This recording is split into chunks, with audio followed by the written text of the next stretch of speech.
It is official. Donald Trump has pardoned 23 pro-life activists who Joe Biden threw into jail under his regime. So the media is already having a field day with this, according to the Associated Press. Trump pardons anti-abortion activists who blockaded clinic entrances. I just love how they made that sound like we're talking about war criminals here. They're acting as if these people are guilty of crimes against humanity when all they did was fight for the lives of the unborn. As far as I'm aware, they didn't physically assault anyone. They didn't even lay hands on anyone else. They were simply just protesting outside of these clinics. Yes, in some ways, using their bodies to try to convince people not to kill their baby. It's not like they committed crimes here. It's not as if they did anything violent or assaulted anyone, yet they were thrown into federal prison. Well, one of the stories here is of Beverly Williams. She is a mother, and her husband was all over the internet last year, all over social media, saying, hey, the Democrats, because this happened when Kamala Harris was running for president. He was all over his social media accounts and said, hey, the Democrats, they claim that they're for black men. Well, they are making me, a black man, a single father because they're throwing my wife into prison. So before I show you the footage of Beverly Williams being released from federal prison, thanks to Donald Trump's pardon, here is her husband telling his story. So right now, I'm about to drive my wife to a federal facility she has to surrender herself there. And this is due to the Harris-Biden administration. And any husband in this country, you know, anyone that's married knows, any mother, any father knows that separation from your loved one, separation from a mother and a daughter at 2 years old is traumatic, and no American citizen should have to experience this in this country. Obama has the audacity to speak to black men and tell black men they need to vote for Kamala Harris when Kamala Harris administration is separating me from my wife and my wife from her daughter at 2 years old for unlawful assembly. My wife is facing 3.5 years for unlawful assembly and federal time, y'all. Okay, federal time. And it's devastating for our family, but we're gonna get through this. But I want people to know in this country, mothers, fathers, single mothers, that this cannot be tolerated, and you should not vote for Kamala, because voting for Kamala would do things like this, right? It's unacceptable, and yeah, that's what I have to say. So ever since Donald Trump issued his pardons for the January 6 hostages, there was a pressure campaign from pro-life groups and organizations, as well as from Congress members. And they were pressuring him, hey, you need to pardon these people. And he did that, and they are now free. Here is Beverly Williams reuniting with her family after being in federal prison for a few months. Look at mama. Look at mama. Look at us.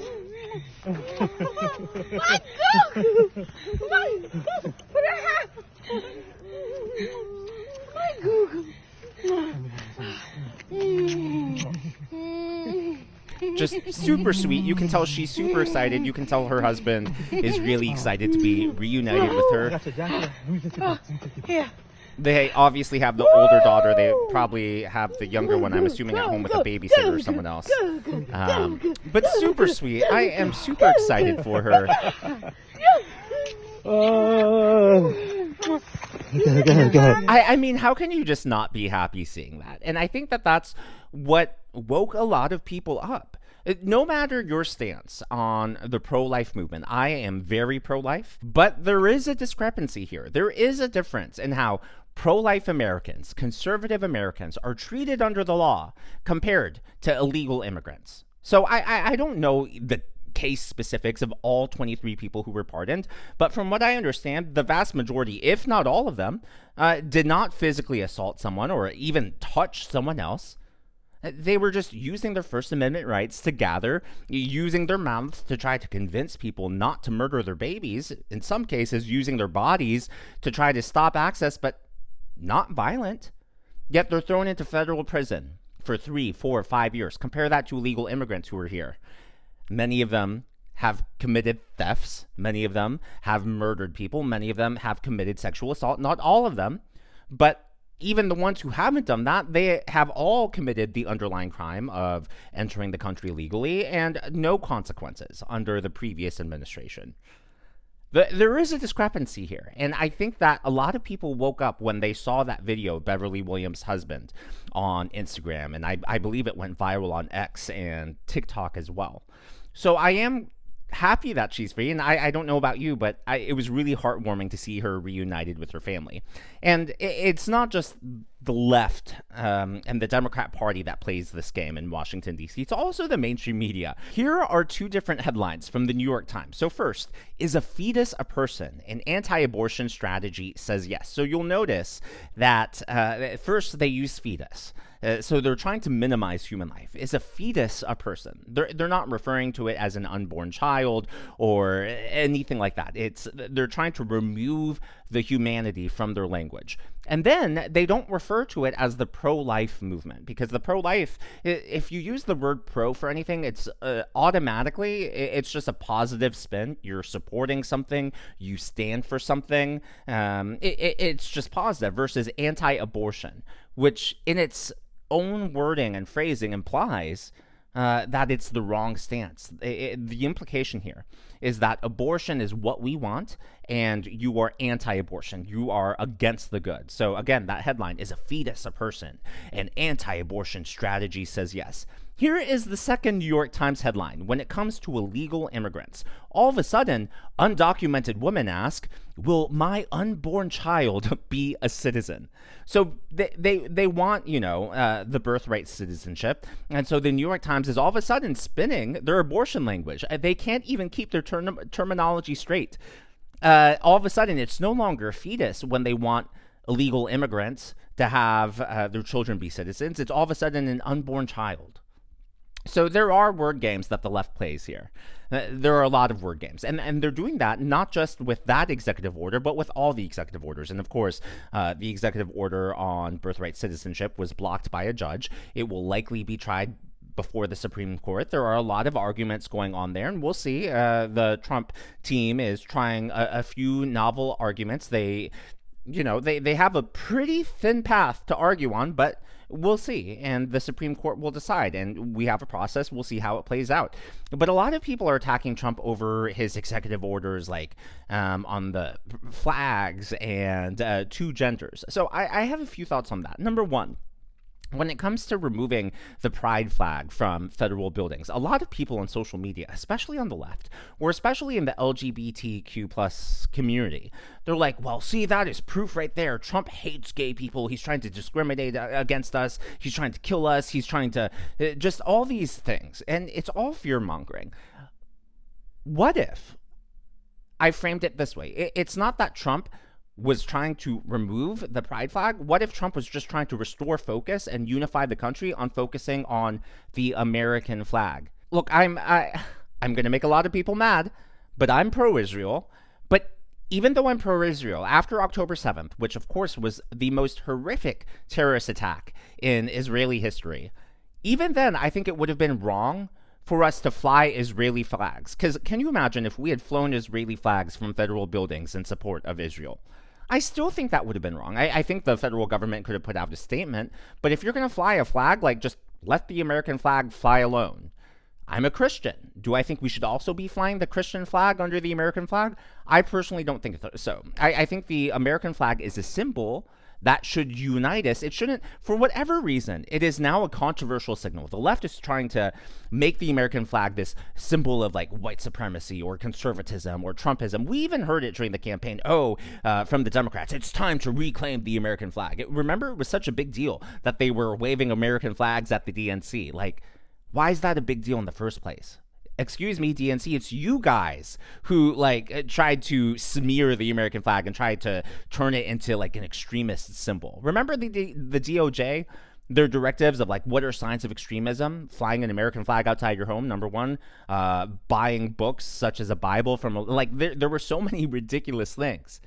It's not as if the right claim, what I'm trying to say here is the flag should be a unifying symbol for all of us, regardless of your skin color, regardless of your religion, regardless of your sexuality, whether you live in a city or a suburb or out in a rural area.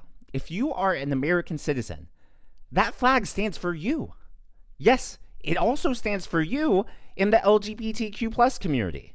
Like, why do I get like, I talk a lot about like overcorrections.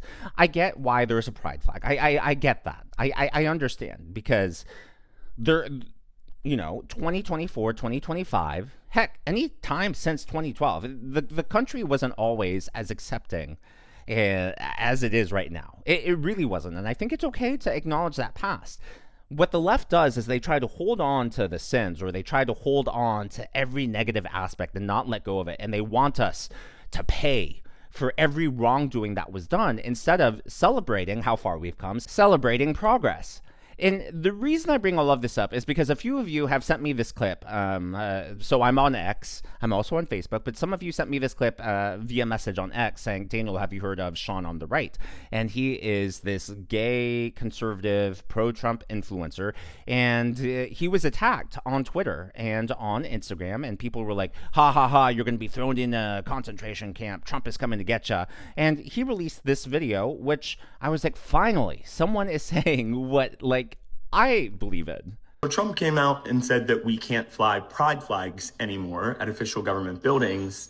And there are some of you that are really upset about that. And I just wanted to have a quick chat about it because I don't know where this sense of entitlement came from that you think that we should be flying pride flags under the American flag at official government buildings. What about the Latin pride flag? What about the Jew pride flag? What about the flags that represent all of the indigenous tribes and indigenous people? What about the disability pride flag? And how about the World Association of Girl Scouts?